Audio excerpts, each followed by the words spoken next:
प्यारे बच्चों, आज जो कविता पढ़ाने जा रही हूँ मैं आपको, उसका शीर्षक है चेतक। बहुत अच्छी कविता है, ध्यान से सुनिए। अभी कविता पढ़ रही हूँ, उसके बाद मैं आपको समझाऊंगी, ठीक है? चलिए सुनिए ध्यान से। कविता पढ़ना शुरू कर रही हूँ। रण बीच चौकड़ी भर भर कर चेतक बन गया निराला था। राणा प्रताप के घोड़े से पड़ गया हवा का पाला था।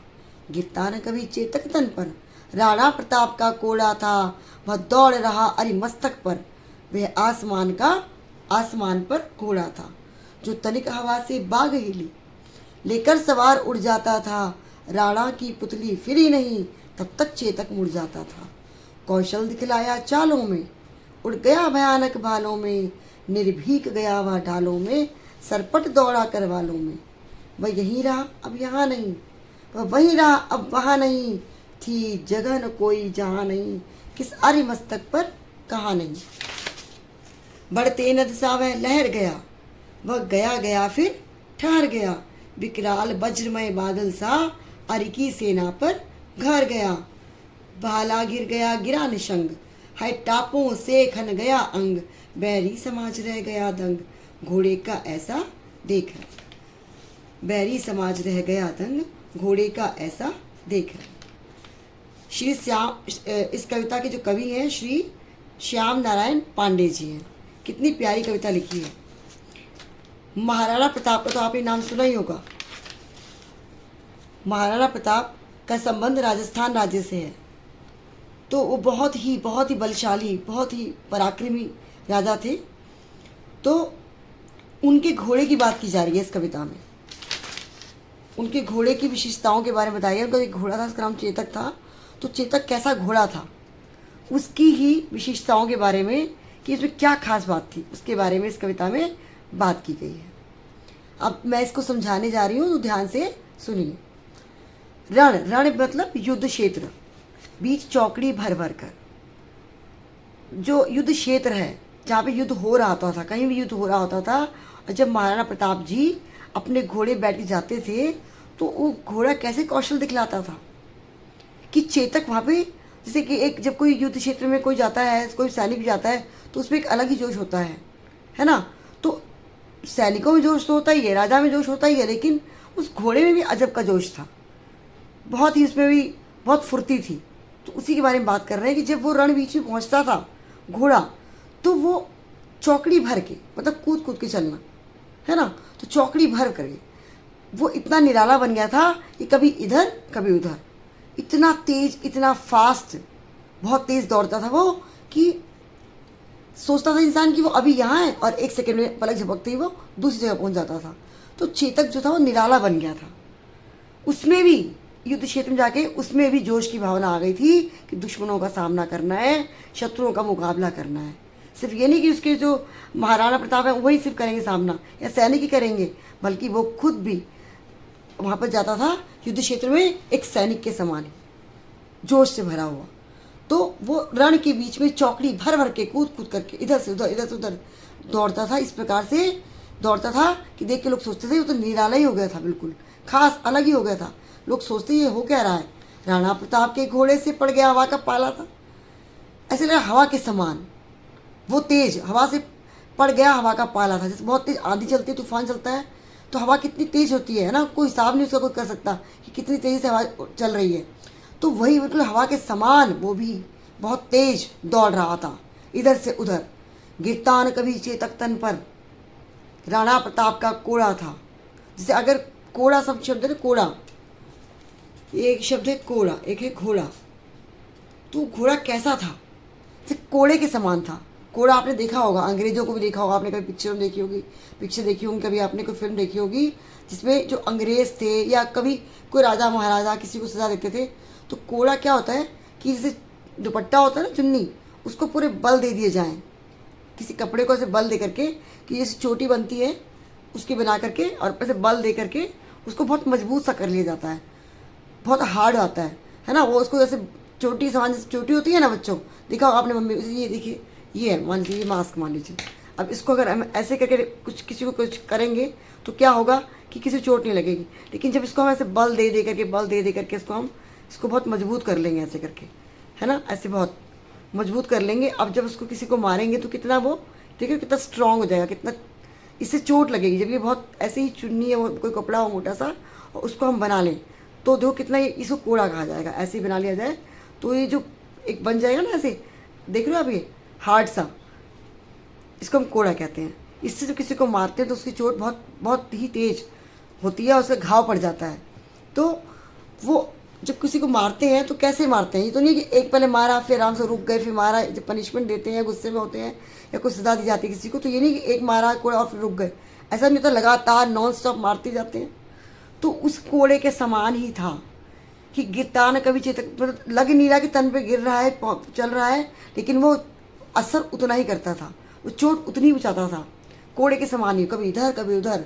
तो वो दौड़ रहा अरे मस्तक पे, वो जो दुश्मनों के तन पर, दुश्मनों के शरीर पर, तन मतलब शरीर पर ऐसे पड़ता था। ऐसे जब वो दौड़ता था तो दुश्मन घबरा करके गिर जाते थे शत्रु, और वो उनके ऊपर उनके तन पर ऐसे पड़ता था, ऐसे पड़ता था जैसे कि कोई कोड़ा मार रहा हो। जैसे कि राणा प्रताप जो है वो राणा प्रताप का कोड़ा पड़ रहा हो। कोड़ा समझ में आ गया ना आपको, बताया मैंने अभी आपको बना के दिखाया। तो जैसे कि राणा प्रताप जी कोड़ा मार रहे हो, घोड़ा नहीं चल रहा था, ऐसा लग रहा था कि राणा प्रताप जी कोड़े से उस पर वार कर रहे हैं, जबकि वो असल में घोड़ा था जो दुश्मनों पर ऐसे चल रहा था जैसे कि राणा प्रताप ने उस पर वार किया हो कोड़े से। वह दौड़ रहा अरिमस्तक, अरि माने शत्रु, अरि माने दुश्मन या शत्रु, मस्तक मतलब माथा। वह ऐसे दौड़ रहा था अरि शत्रुओं के मस्तक पर कि जिसका कोई हिसाब नहीं था। दौड़ रहा अरि मस्तक पे, कभी इस दुश्मन के मस्तक पे, कभी उस दुश्मन के मस्तक पे, शत्रुओं के मस्तक पे, माथे पे, कभी तन पर। वो दौड़ दौड़ करके किसी को भी घायल करता जा रहा था। यह आसमान पर घोड़ा था, ऐसा नहीं था वो कि वो लगा जमीन पर, ऐसे उड़ रहा था वो, ऐसे दुश्मनों पड़ रहा था जैसे कि कोड़े के समान पड़ रहा था उनके ऊपर, और लग रहा था आसमान पर उड़ रहा है। ये आसमान पर घोड़ा था जो तनिक हवा से बाग हिली लेकर सवार उड़ जाता था। जो घोड़े की कमान जिसे ना संभालते हैं, जो वो रस्सी बांधे, रस्सी बंधी होती है उसके गले में, और जो बैठता उसके ऊपर, वो उसके ऊपर उसके रस्सी को खींचता है तो वो उसको फॉलो करता है। मतलब रस्सी खींचता है तो वो अपनी स्पीड पकड़ लेता है। कोई भी जानवर जो भी होता है, घोड़ा गाड़ी भी देखा होगा आपने, बैलगाड़ी भी देखा है, तो वो जब वो रस्सी को खींचते हैं तो वो बाग संभालना, कमान संभालना, वो होती है सवार के हाथ में, जो सवार बैठा होता है उसके ऊपर, उसके हाथ में होती है। तो वो सामान वो अभी कुछ उसको मतलब उसको जो रस्सी को खींचते हैं तो उससे वो कमांड देते हैं एक तरह से उसको, है ना, कि वो जब खींचते हैं तो वो और ज़्यादा फुर्ती में आता है और वो उसके आदेश को समझ लेता है कि करना क्या है। तो जो तनिक हवा से बाग हिली लेकर सवार उड़ जाता था, वो जरा सी बाग हिली, जरा से बागडोर, बाग से मतलब बागडोर से यहाँ पर कि जरा बागडोर हिली, उसकी बाग हिली या उसका रस्सी हिली राणा प्रताप की, वो लेकर एक सवार उड़ जाता था। मतलब जा रहा है और जाते जाते वो सवार को लेता है, उड़ के सवार को लेता हुआ उड़ जाता था। और राणा की पुतली फिरी नहीं, पुतली मतलब आँख के बीच में जो होती है ना, ये ब्लैक ब्लैक से होती है, देखो काली काली से होती है, भूरी भूरी सी, ये आँख के बीच में, उसको बोलते हैं पुतली। तो राणा की पुतली फिरी नहीं, तब तक चेतक मुड़ जाता था। कि जब तक वो राणा, अभी हम देखो पता पलक झपकते, इसका एक और मुहावरे का प्रयोग कर सकते हैं यहाँ पर, पलक झपकते ही, कहीं से कुछ हो जाना। तो राणा की पुतली फिरी नहीं, तब तक चेतक मुड़ जाता था। जब तक राणा देखे कि कर क्या रहा है, चेतक कर क्या रहा है, तब तक वो सवार लेके दूसरी जगह मुड़ जाता था। मतलब वो आधे शत्रुओं को तो वही सफाया कर देता था, आधे शत्रुओं को, अरि को, दुश्मनों को तो वही निपटा देता था, वही मार डालता था, है ना। कौशल दिखलाया चालों में, उसकी चाल में जो कौशल था, कुशलता थी कि मतलब वो एक स्थान पर कभी यहाँ कभी वहाँ, इतनी फुर्ती थी, बहुत फुर्तीला था वो। कौशल दिखलाया चालों में, चालों में कौशल दिखलाया, फुर्ती दिखलाई, उड़ गया भयानक भालों में।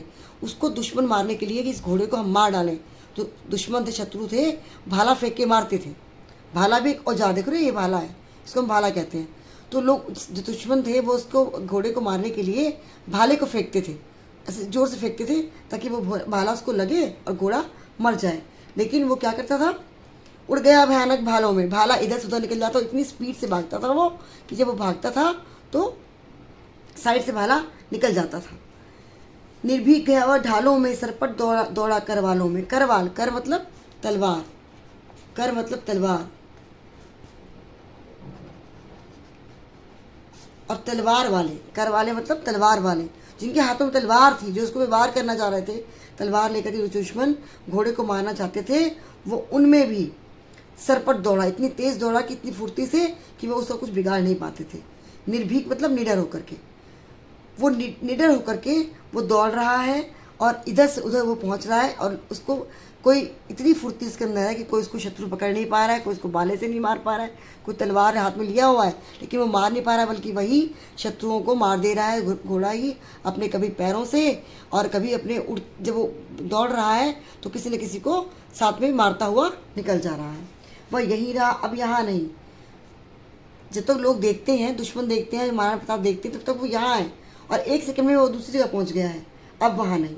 जब वहाँ देख के नज़र जाती है, उस दूसरे किनारे पे छोर पर नज़र जाती है तो वो वहाँ भी नहीं है।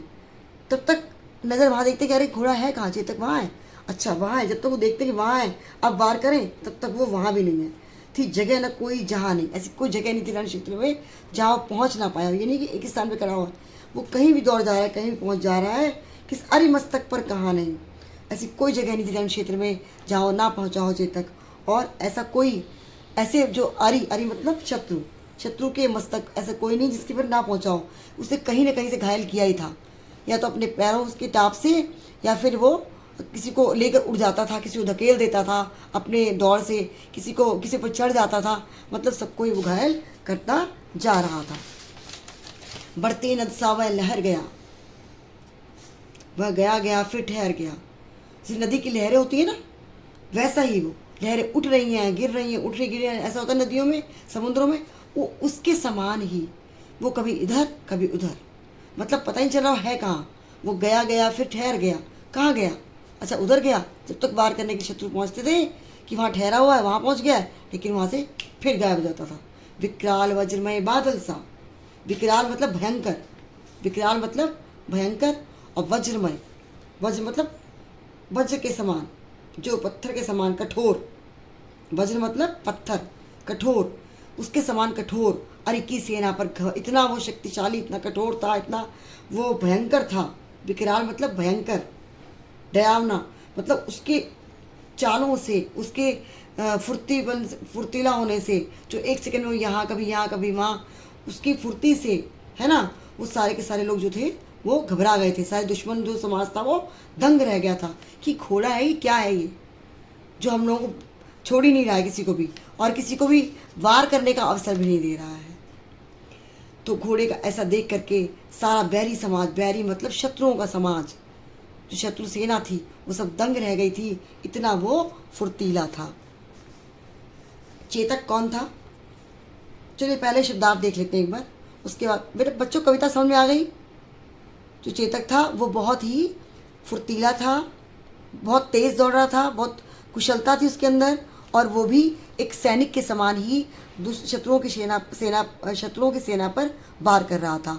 अपने महाराणा प्रताप को इसीलिए प्रिय था वो, अपने राजा के लिए वो इतना ईमानदार था, अपने देश के लिए, कि एक जानवर होकर के भी इतना वफादार था वो कि अपने राजा का, अपने देश का वो साथ दे रहा था और दुश्मनों को घायल कर रहा था। दुश्मनों पर वो जो था वो एकदम भयंकर रूप लेकर के उन पे घेर गया था। घेर मतलब उन पे कूद पड़ा था, उन पे धावा बोल दिया था उसने दुश्मनों पर, और दुश्मन भी हार गए थे उससे, उसके रंग को देख करके दंग रह गए थे, हैरान रह गए थे।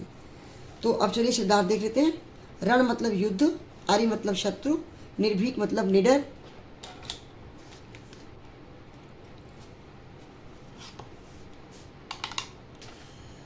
निर्भीक मतलब निडर, विकराल भयंकर, निराला अनोखा, बैरी समाज शत्रु लोग, करवाल तलवार, वज्र पत्थर कठोर, खन गया घायल हो गया, मस्तक माथा, नद नदी, निशंग तरकश। ठीक है बच्चों, तो अब एक बार प्रश्न उत्तर भी बता देती हूँ, ध्यान से सुन लीजिए। इस कविता के रचयिता कौन है? इस कविता के रचयिता श्री श्याम नारायण पांडे जी हैं। इस कविता में किसका बखान किया गया है? इस कविता में चेतक की वीरता और निराली चाल और उसके साहस का बखान किया गया है। चेतक की विशेषताएं क्या क्या बताई गई हैं इस कविता में? चेतक की विशेषताएं बहुत सारी बताई गई हैं। देखिए, एक तो है कि वह फुर्तीला था, वह निडर था, डरता नहीं था किसी शत्रु से भी, साहसी था, पराक्रमी था, चेतक बैरी समाज क्यों दंग रह गया? चेतक का बल देख करके, साहस और उसकी फुर्ती देख करके बैरी समाज दंग रह गया। चेतक का मालिक कौन था? चेतक का मालिक कौन था भाई? राजा महाराणा प्रताप थे। और उनका संबंध किस राज्य से था? उनका संबंध राजस्थान राज्य से था। किससे था? राजस्थान राज्य से था। ठीक है बच्चों? ओके बच्चों, तो कविता बहुत प्यारी थी ना। और ये भी आपका नरूटो भी आपका फेवरेट है ना। मेरे को टेबल पे मिल गया ये, तो मैं आपको नरूटो भी दिखा रही हूँ। खुश हो गए ना आप देख करके? सबको स्माइल आ गई होगी। चलिए ओके, तो हमेशा खुश रहिए, मुस्कुराते रहिए और पढ़ाई लिखाई में ध्यान दीजिए। ओके बच्चों, बाय बाय।